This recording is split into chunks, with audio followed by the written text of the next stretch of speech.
Hello दोस्तों, स्वागत है आपका फिर से एक नई क्लास में। इस क्लास में हम देखते हैं विलेयता क्या होती है, सोल्यूबिलिटी क्या होती है और इसके बाद हम लोग पढ़ेंगे हेनरी का नियम और इसके अनुप्रयोग क्या होते हैं उसके बारे में देखेंगे। तो वीडियो को एंड तक देखना। चलिए अपन स्टार्ट करते हैं। दोस्तों, सबसे पहले हम बात करते हैं कि विलेयता का मतलब क्या होता है, सोल्यूबिलिटी का मतलब क्या होता है। अगर आपने पिछला लेक्चर देख रखा है ना, प्रीवियस लेक्चर देख रखे हैं, तो आपको मैंने बता दिया कि विलेय क्या होता है, विलय क्या होता है, विलियन क्या होता है वगैरह। ठीक है, तो हम देखते हैं कि विलेयता का सिंपल सा मतलब क्या होता है। दोस्तों, विलेयता सोल्यूबिलिटी का सिंपल सा मतलब अगर आपको एक ही शब्द में कहा जाए तो घुलना होता है।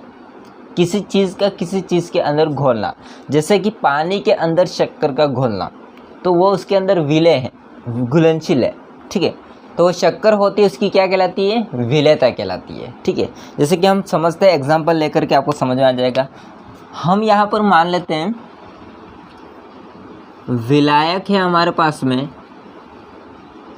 A और विलेय है हमारे पास में दो, एक है B और दूसरा विलेय है C। विलायक क्या होता है, तो विलायक मतलब होता है सॉल्वेंट जो ज़्यादा मात्रा में होता है। विलियन होता है उसकी अंदर ज़्यादा मात्रा में उपस्थित होता है, उसको विलायक कहते हैं।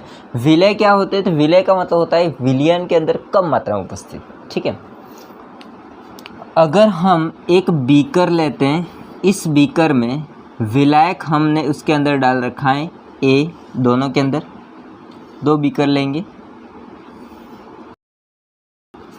ये दो बीकर हैं जिसमें विलायक A मिलाया है, इसके अंदर डाला गया है, और विलायक B इसके अंदर डाला गया है। ठीक है, दोनों के अंदर विलायक A को डाला गया है।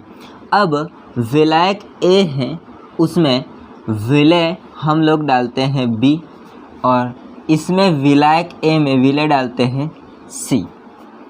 आ रही है बात समझ में? पहले से इसके अंदर हमने विलायक के फॉर्म में लिया है जल। क्या लिया है दोस्तों? विलायक के फॉर्म में जल लिया है। इसके अंदर जल डाला गया है और इसके अंदर भी जल डाला गया है। अब बात रहती है, विलेय के रूप में हम डालते हैं यहाँ पर शक्कर या कोई भी एनी बड़ी। ठीक है, शक्कर हो गया, O2 हो गया, या अल्कोहल हो गया, कोई भी डाल सकते हैं इसमें B की जगह पर, विलेय B की जगह पर। और इसमें हम लोग विलेय C में हमने मान लीजिए रेत डाली की है। ठीक है, अब यहाँ पर समझना ध्यान से बात को। विलायक दोनों का A है, विलेय B में, इनमें से कोई भी हम डालेंगे तो एक बात तो फिक्स है कि इसमें शक्कर O2 हो गया, अल्कोहल हो गया, वो इसके अंदर घुलेंगे। ठीक है, घुलनशील होंगे। कैसे होंगे? घुलनशील। इसका मतलब विलेय B होगा, वो विलायक के अंदर क्या है, विलेय है, मतलब कि घुलनशील है। क्या है? घुलनशील है।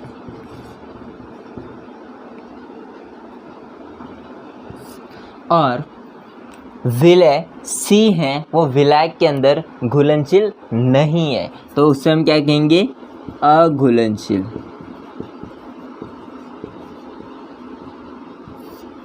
समझना बात को ध्यान से। विलेय B है, पदार्थ B है, वो विलायक A में विलेय है, और पदार्थ C है, विलेय C है, वो विलायक A के अंदर विलेय घुलनशील या विलेय नहीं है, अविलेय है। ठीक है, अघुलनशील है, अविलेय इसको कह सकते हैं। तो यहाँ पर पदार्थ B होगा, उसकी कहलाएगी ये विलेयता। क्या कहलाती है दोस्तों? विलेयता। और पदार्थ आपका C है, वो इसके अंदर नहीं घुलता है, तो ये इसकी कहलाती है अविलेयता। क्या कहलाती है? अविलेयता। इस दौरान इसको घोलने से यहाँ से हमको मिलेगा द्रवीय विलयन। घोलने के पश्चात हमको क्या मिलेगा? द्रवीय विलयन। अब द्रवीय विलयन में हमेशा विलायक के रूप में रहेगा दोस्तों जल। द्रवीय विलयन के अंदर विलायक के रूप में हमेशा क्या रहेगा? जल, यानी कि द्रव। परंतु विलय के रूप में हम ठोस, द्रव और गैस तीनों मिला सकते हैं। तो विलय के फॉर्म में हम लोग क्या मिला सकते हैं? गैस, द्रव एंड ठोस तीनों मिला सकते हैं। तो उस दौरान यहाँ से इन तीनों को अलग अलग मिलाने से द्रव में हमको कौन सा विलयन प्राप्त होता है? द्रवीय विलयन। अब इन अलग अलग मिलाने के एग्जाम्पल और इससे हम आगे क्या पढ़ सकते हैं वो मैं आपको बताता हूँ। इससे पहले हम विलेयता होती है इसकी डेफिनेशन को पढ़ लेते हैं। समझिए, डेफिनेशन है विलेयता की। विलेयता किसी पदार्थ की वह अधिकतम मात्रा होती है, किसी भी पदार्थ की वह अधिकतम मात्रा होती है जो निश्चित ताप पर विलायक की निश्चित मात्रा में घुली होती है। अब यहाँ पर हमने टेम्परेचर को कोई परिवर्तन नहीं किया है, निश्चित ताप पर हमने विलय बी को डाला गया है। अधिकतम घुलनशील मात्रा इसके अंदर ए के अंदर जितना हम घोल सकते थे उतना घोल दिया, ठीक है। तो वो पदार्थ बी की क्या कहलाती है? विलेयता कहलाती है, ठीक है। और एक दूसरी डेफिनेशन है, साथ में हम निर्भरता भी देख लेते हैं।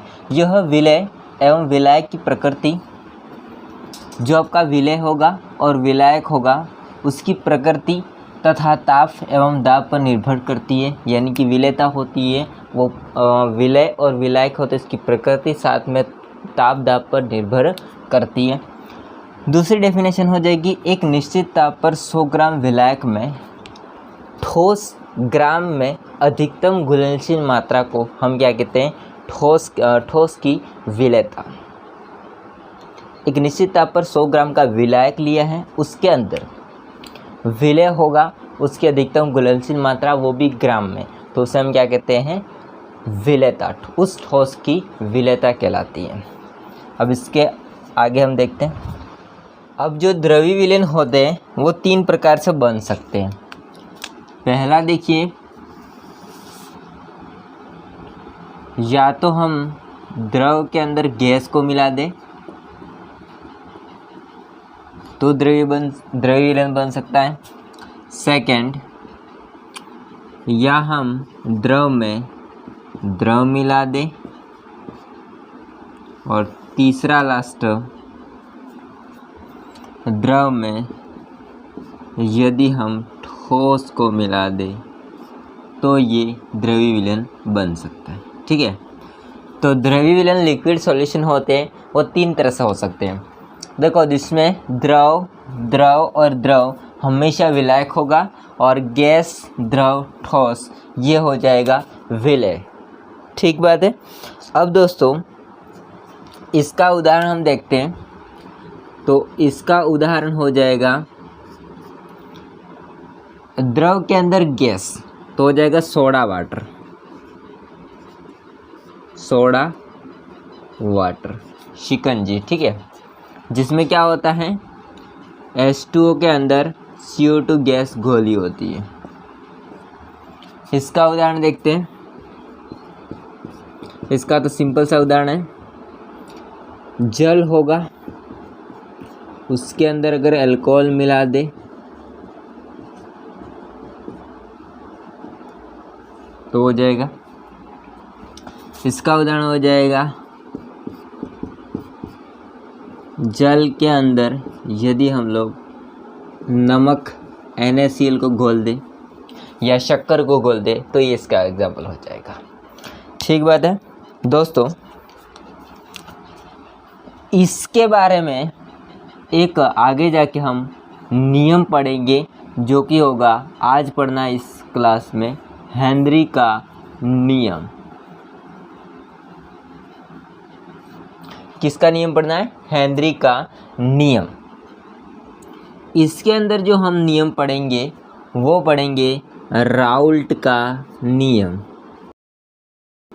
और साथ में इसके साथ में हम देखेंगे आदर्श व अनादर्श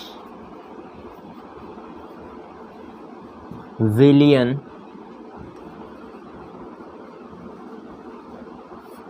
और एक और देखेंगे इसके अंदर जो कि होगा स्थिर क्वाथी मिश्रण। ठीक बात है।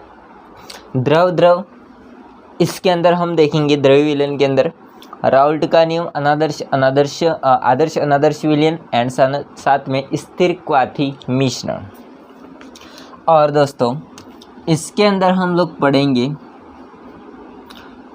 अणुसंख्यक गुणधर्म। ठीक है, अणुसंख्यक गुणधर्म होते हैं वो दोस्तों 4 होते हैं। ठीक है, वो कौन कौन से होते हैं जब हम पढ़ेंगे तब पढ़ लेंगे। ठीक है, क्वथनांक में उन्नयन, हिमांक में अवनमन, ठीक है, परासरण दाब होता है। इसके अंदर हम इस प्रकार से 4 होते हैं, उसके बारे में पढ़ेंगे। साथ में हम लोग लास्ट पढ़ेंगे इसके अंदर, ये इसके अंदर तो नहीं है लास्ट वाला, अलग से हैं, बट लास्ट टॉपिक है जो कि होगा वांट हॉफ गुणांक। ठीक है, तो दोस्तों इस प्रकार से हम लोग आगे पढ़ते रहेंगे और लास्ट में ये वांट हॉफ गुणांक के साथ में चैप्टर एंड हो जाएगा, ख़त्म हो जाएगा। ठीक है, तो आज हम लोग पढ़ेंगे जो कि द्रव के अंदर गैस का घोला होना और साथ में हेनरी का नियम। ठीक है, तो आप इतना स्क्रीनशॉट ले लीजिए, फिर हम स्टार्ट करते हैं इसको। दोस्तों हम इसको स्टार्ट करते हैं, देखिए ध्यान से। हमने इसमें उदाहरण लिया था एग्जाम्पल जो कि सोडा वाटर का। ठीक है, जिसमें क्या होता है H2O प्लस CO2। दोस्तों आपने कोल्ड ड्रिंक वगैरह पी होगी, है ना, उसमें जैसे हम ढक्कन को खोलते हैं तो वहाँ पर गैस बाहर आती है। अगर इसको ज़्यादा हम शेक करेंगे और शेक करने के पश्चात हम इसको खोलेंगे ढक्कन को, तो वो सारी कोल्ड ड्रिंक होती है वो बहुत तेज़ी से बाहर निकल आती है। इसमें वही एग्जाम्पल हम यहाँ पर काम में लेके समझेंगे, हेनरी का नियम, साथ में ये द्रव्य विलयन को। ठीक है, द्रव के अंदर गैस का घुला होना, सोडा वाटर होता है। गैस को समझिए ध्यान से, इसमें द्रव के अंदर यानी कि जल के अंदर हम लोगों को जोड़नी है CO2। इसका कहने का मतलब क्या हुआ कि भाई साहब द्रव के अंदर गैस को घोलना हाथ का काम नहीं होता है। ठीक है, अब गैस लाए हाथ में से और सीधा इसको द्रव में घोल दिया, ऐसा तो होगा नहीं। तो यहाँ पर आप लोगों ने जो सोडा वाटर की बोतल होती है उसमें देखा होगा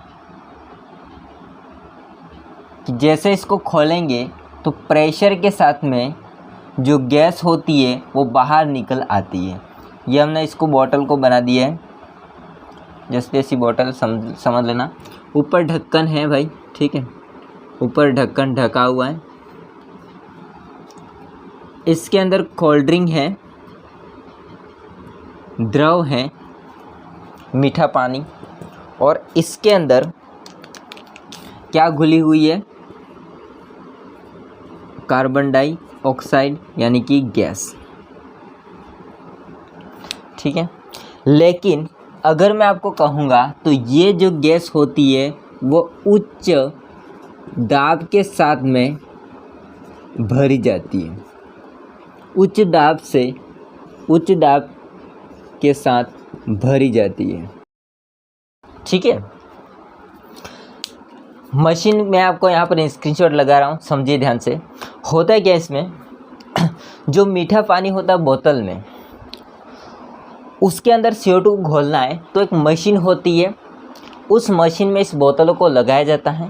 लगाने के पश्चात दाब के साथ में CO2 को मशीन के द्वारा भरा जाता है। जितना प्रेशर ज़्यादा लगाएंगे उतनी ही गैस की मात्रा उस द्रव के अंदर, उस जल के अंदर, मीठे पानी के अंदर घुलती जाती है। तो हम ये भी कह सकते हैं कि दाब के साथ साथ में जो उनके घुलने की मात्रा होती है, गैस की घुलने की मात्रा होती है, विलय होने की मात्रा होती है, वो बढ़ती जाती है। प्रेशर के साथ साथ में घुलने की मात्रा होती है, वो बढ़ती जाती है। जैसे आप लोगों ने इस ढक्कन को खोला, प्रेशर होता है, उसके साथ में भरी गई थी गैस, उसमें प्रेशर ढक्कन खोलने से कम हो जाता है और गैस उस मीठे पानी को छोड़ के बाहर आ जाती है। तो मतलब ये हुआ कि दाब जैसे कम हुआ वैसे उसमें घुलित जो CO2 होती है वो बाहर निकल जाती है, अर्थात उसमें घुलने की जो पावर थी वो कम होगी प्रेशर के साथ, यानी कि दाब के साथ। जहाँ दाब कम हुआ वहाँ पर उससे घुलने की मात्रा भी कम होगी।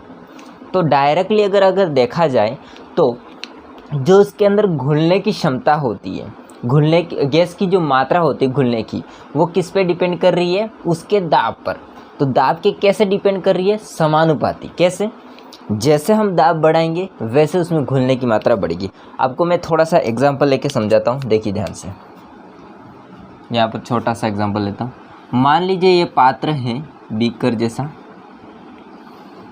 इस पात्र में हम लोगों ने ये जल भर रखा है, ठीक है, ये पानी भर रखा है और हमने बाहर से इसमें गैस भरी, ठीक है, कोई भी गैस, एनीबॉडी, O2 भर दी हमने मान लीजिए।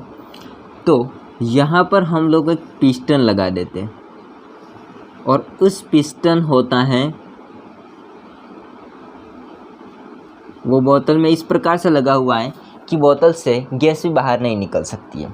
अब ध्यान से देखिए, ध्यान से इसको, ये जो पिस्टन होता है वो पूरे एरिया को कवर करता है। मतलब जैसे आप लोगों ने होली में खेला होगा, पिचकारी मारते होंगे, ठीक है, पानी भर के।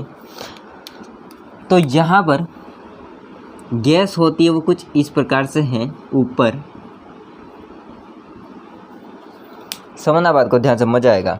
जैसे हम लोग इस पिस्टन को दबाते हैं तो दबाने से क्या बढ़ जाएगा? प्रेशर बढ़ जाएगा। प्रेशर बढ़ेगा, दाब बढ़ेगा। तो प्रेशर बढ़ेगा तो ये जो गैस के कण होंगे, गैस के जो अणु होंगे, परमाणु होंगे, वो क्या करेंगे? इस द्रव में घोलना स्टार्ट हो जाएंगे और हम जितना ज़्यादा प्रेशर लगाएंगे उतने ही ज़्यादा ये कोशिश करेंगे सारे के सारे इस जल में घुल जाएं। बाद में हम इसको देखेंगे तो इस पात्र में पिस्टन आपका जल के सतह पर आ जाएगा और सारी की सारी जो गैस होती है वो किस में घुल जाएगी? पानी के अंदर, ठीक है। तो यहाँ पर प्रेशर बढ़ा तो उसमें घुलने की जो मात्रा होती है वो बढ़ जाती है। अब दोस्तों जल हो जाएगा आपका विलायक, आपको मैंने पहले से ही बता रखा है, जल हो जाएगा आपका विलायक और जो गैस होता है उसकी मात्रा हो जाएगी, गैस की मात्रा विलय, ठीक है, गैस की मात्रा। अब गैस की जो मात्रा होती है उसको हम कह सकते एक तरह से उसका कितना अंश है उसके अंदर। तो या तो आप इसको कह सकते हैं कि दाब होता है उसके समानुपात होता है गैस की मात्रा, और गैस की मात्रा को हम मान लेते हैं दोस्तों m से, क्योंकि हमको हेनरी के नियम को प्रूव करना है, ठीक है, उसका सूत्र निकालना है। तो हेनरी का नियम अगर देखा जाए तो जो मैंने अभी बोला है वही हेनरी का नियम है कि जैसे जैसे हम प्रेशर को बढ़ाते जाएंगे वैसे वैसे गैस की मात्रा, यानी कि जो गैस का मोल अंश है। अब मोल अंश क्यों बोला मैंने? क्योंकि मोल अंश वही कहता है कि गैस होती है वो उस जल के अंदर कितनी मात्रा उपस्थित है, वो उसकी मोल अंश है, मतलब कितना अंश घुला हुआ है, ठीक है। तो या तो आप मोल अंश कह सकते हैं या फिर गैस की मात्रा m मान सकते हो। तो m मानो तो भी सही है और मोल अंश को x से दर्शाते हैं तो भी सही हो जाएगा। ये दोनों किसके समानुपाती होते हैं? प्रेशर के, यानी कि P होगा उसके समानुपाती हो जाएगा या तो m या फिर P समानुपाती होगा x, दोनों में से कोई भी लिख सकते हो, ठीक है। या आगे कराऊंगा अच्छे से, ठीक है, कोई टेंशन लेने की बात नहीं है, अभी मैं फ्लो में बता रहा हूँ। तो हेनरी का नियम वही कहता है कि अगर स्थिर ताप है, यहाँ पर हम टेम्परेचर में कोई छेड़छाड़ नहीं कर रहे, स्थिर ताप है, उस टाइम पे जो गैस की मात्रा होती है या गैस का मोल अंश होता है वो लगाए गए प्रेशर के समानुपाती होता है। ठीक है, ये होता है हेनरी का नियम। अब मैं व्यवस्थित इसको लिखता हूँ। हाँ दोस्तों, अब यहाँ पर ये नियम लिखा है, साथ में हम इसका डेरिवेशन भी करेंगे। देखिए ध्यान से, हेनरी का नियम होता है, क्या कहता है, पढ़िए इसको। सर्वप्रथम गैस की विलेयता, ठीक है, तथा दाब के मध्य मात्रात्मक संबंध हेनरी ने दिया था। सबसे पहले गैस की विलेयता और दाब के मध्य जो मात्रात्मक संबंध था वो सबसे पहले किसने दिया था? हेनरी ने दिया था। इस नियम के अनुसार स्थिर ताप पर, मतलब यहाँ पर टेम्परेचर हम लोग होते हैं वो स्थिर रखेंगे, न ज़्यादा कर रहे न कम कर रहे, ठीक है।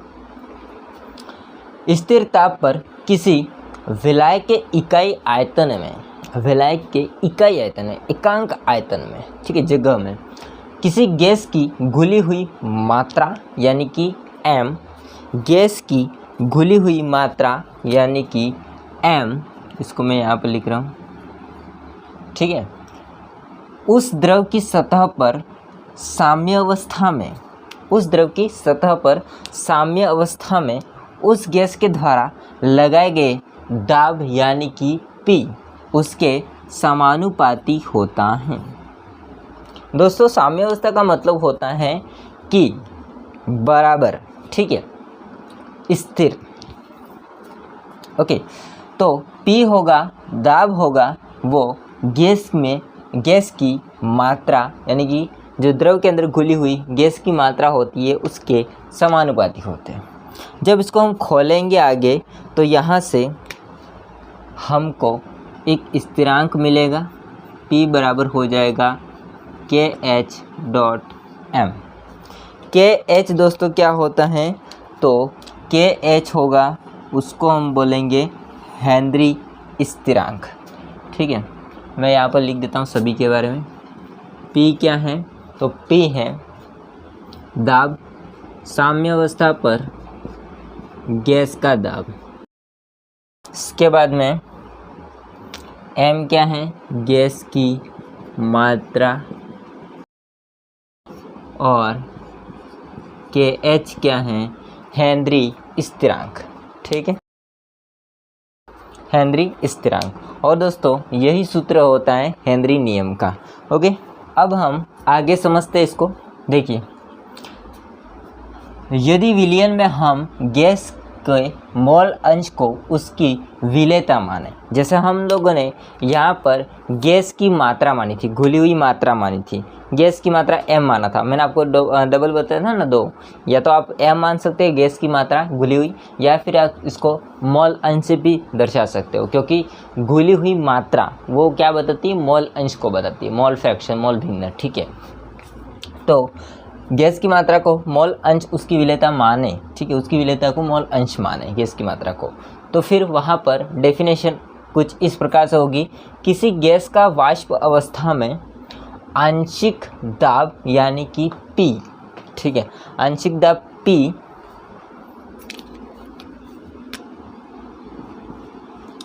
उस विलयन में गैस के मोल अंश यानी कि X के समानुपाती होता है।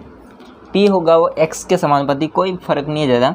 P होगा वो M के समानुपाती होगा, तो M को हमने क्या माना है? मोल अंश माना है, तो फिर यहाँ पर X हो जाएगा मोल अंश के लिए, तो वो उसके समानुपाती होगा। जब इसको हम खोलेंगे तो यहाँ से भी एक हमको वही कांस्टेंट प्राप्त होगा KH, जिसको हम हेनरी स्थिरांक कहते हैं, ठीक है। तो एक सूत्र आपका ये बन जाएगा अगर मोल अंश से देखा जाए तो। यदि इसको थोड़ा आगे हम डेरिवेशन करते हैं तो x को अगर अकेला करेंगे तो P बटे क्या हो जाएगा? KH। एक सूत्र ये भी होता है अगर मोल अंश का देखा जाए तो, ये दोनों होते हैं वो इस प्रकार संबंध में रहेंगे, हेनरी स्थिरांक और मोल अंश दोनों विपरीत, ठीक है। यहाँ पर भी हम लिख देते हैं सिंबल कौन कौन क्या है वो। इसमें नया तो कौन आया है? केवल x आया है, तो x है गैस का मोल अंश। आ रही बात समझ में? तो कुछ इस प्रकार से हो जाएगा, ठीक है। अब हम देखते हैं ग्राफ। दोस्तों ग्राफ हम खींचेंगे P और X के मध्य, मतलब दाब और आंशिक दाब और मोल अंश के मध्य। ठीक है,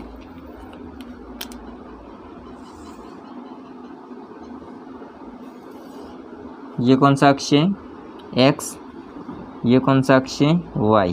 ठीक है, तो Y अक्ष में हम लेंगे आंशिक दाब। ठीक है, मैं इसको ऐसे लिख देता हूँ सीधा, आंशिक दाब यानी कि P आपका Y अक्ष में बढ़ रहा है, और मोल अंश नीचे ले लेंगे, X अक्ष में बढ़ रहा है।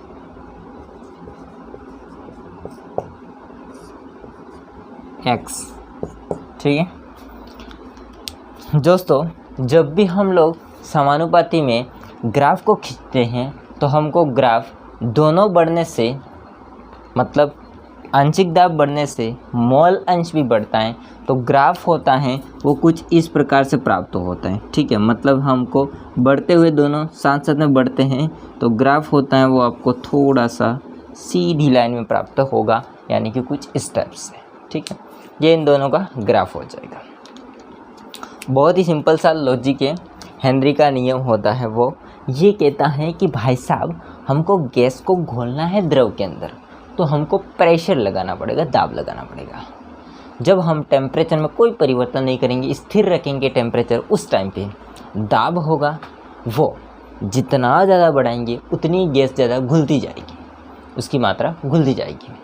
तो हम ये कह सकते हैं कि गैस होता है उसकी मात्रा उसके लगाए गए आंशिक दाब यानी कि दाब के समानुपाती होता है।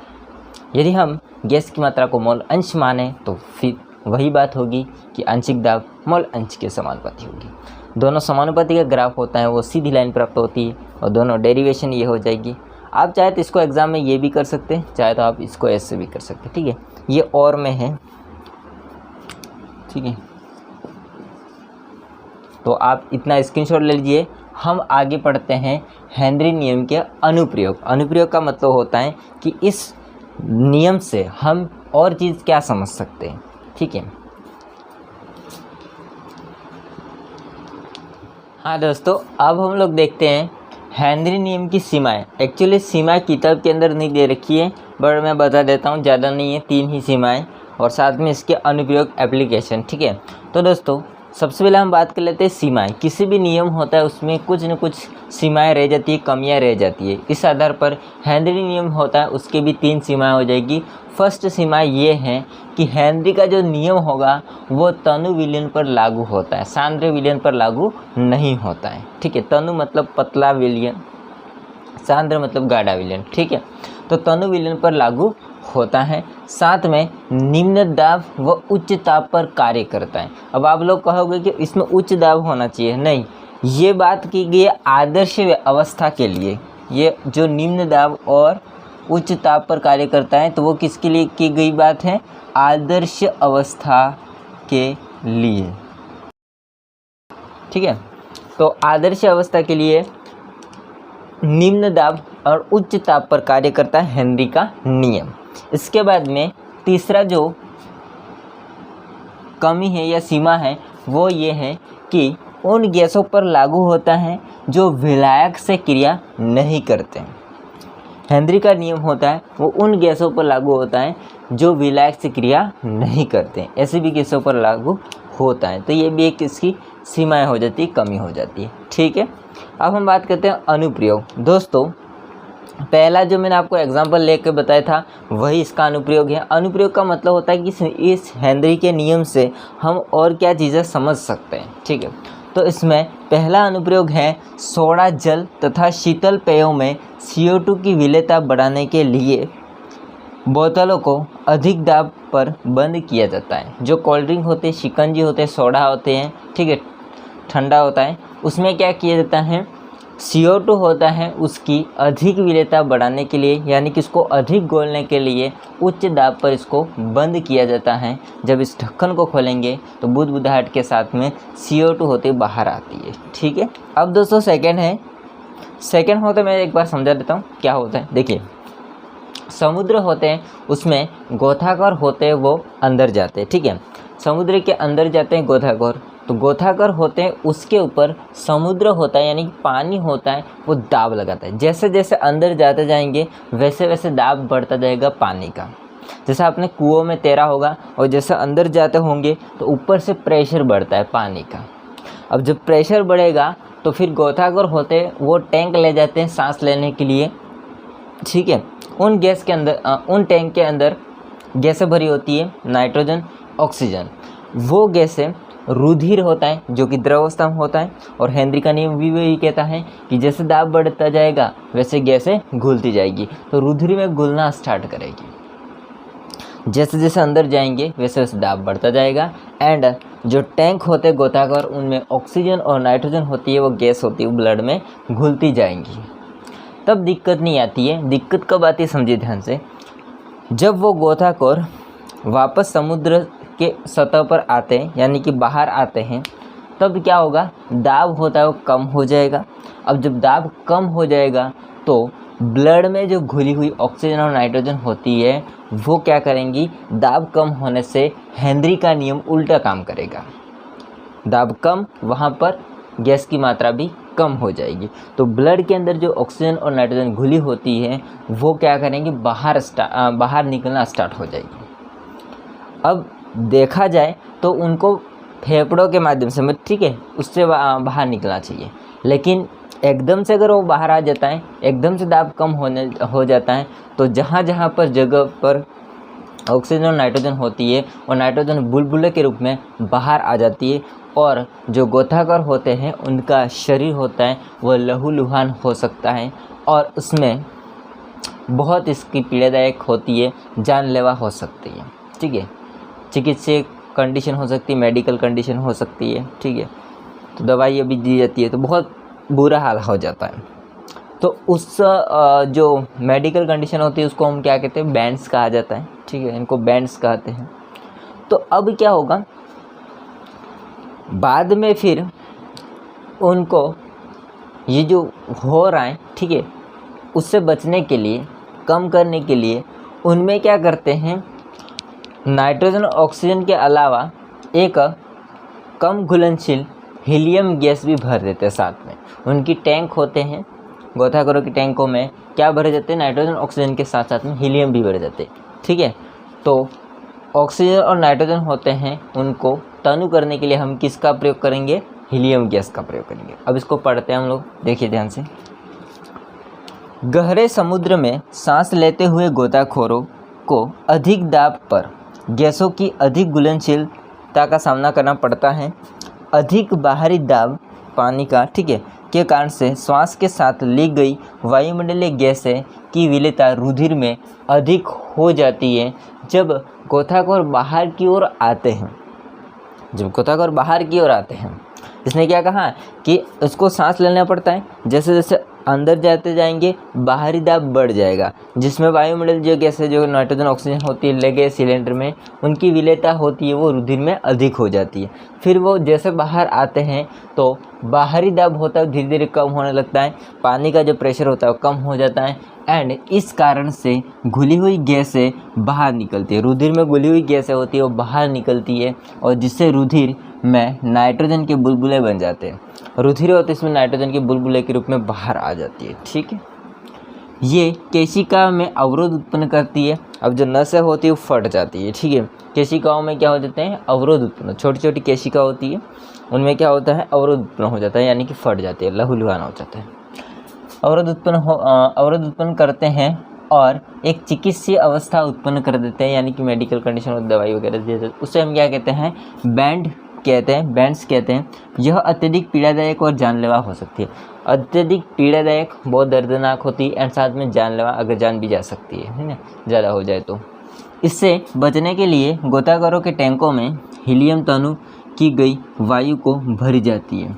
अब इससे बचने के लिए हम क्या करेंगे, उनके टैंकों में हीलियम होता है उसको भरा जाता है, तनु की गई हीलियम को भरा जाएगा, जिससे इनकी सांद्रता होती है कम हो जाती है और ये बीच में आ जाएगी, ठीक है, ओके। अब तीसरी बात हम बात करते हैं, इसमें साथ में परसेंटेज अगर आपको देखना है देख सकते हो। हीलियम होती है 11.7 होती है, 11.7% होती है। नाइट्रोजन होती है 56.2% होती है और ऑक्सीजन होती है वो 32.1% होती है। ठीक है, तीसरी कंडीशन क्या होती है समझिए ध्यान से। अधिक ऊंचाई वाली जगहों पर, जो पहाड़ पर जाते हैं, ठीक है, पहाड़ पर रहते लोग एंड पहाड़ पर जाते हैं, तो उस टाइम पे क्या होता है, जैसे हम ऊपर जाएंगे अब उल्टा होगा। जैसे यहाँ पर गोताखोरों का क्या हो रहा था, नीचे जाने से दाब बढ़ रहा था, अब हम ऊपर जा रहे हैं पहाड़ पर, तो वहाँ पर क्या हो जाएगा, दाब कम हो जाएगा। तो हेनरी का नियम उल्टा लगेगा। पहाड़ पर जाएंगे वायुमंडलीय दाब कम हो जाएगा, वायुमंडलीय दाब कम होगा तो रुधिर के अंदर जो ऑक्सीजन होता है उसकी मात्रा कम हो जाएगी, और रुधिर में ऑक्सीजन की मात्रा कम होगी तो हमको चक्कर आ सकते हैं, घबराहट हो सकती है, ठीक है, कमजोरी आ सकती है, स्पष्ट से हम सोच नहीं सकते, ठीक से सोच नहीं सकते, तो ऐसी बीमारी हो जाती है जिसे हम क्या कहते हैं, एनोक्सिया कहते हैं। ठीक है, इसको पढ़ते हैं। अधिक ऊंचाई वाली जगहों पर ऑक्सीजन का आंशिक दाब सतह स्थानों से कम हो जाता है। यहाँ पर आंशिक दाब हो जाएगा कम।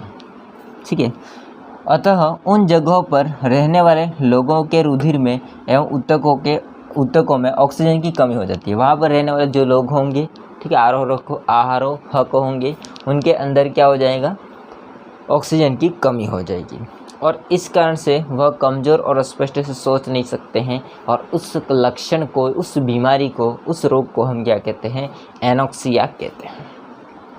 ठीक है, तो दोस्तों ये था हेनरी के सीमाएं, नियम, अनुप्रयोग। ठीक है, और साथ में आप लोगों ने इसके अंदर बहुत कुछ सीखा। तो ये वीडियो यहीं एंड करते हैं, बाकी नेक्स्ट वीडियो आ जाएगा राउल्ट का नियम। वीडियो कैसा लगा कमेंट करके बताइएगा। वीडियो अच्छा लगा हो तो लाइक कीजिए, चैनल को सब्सक्राइब नहीं किया तो कर देना। मिलते हैं नेक्स्ट वीडियो में, तब तक के लिए जय हिंद, वंदे मातरम।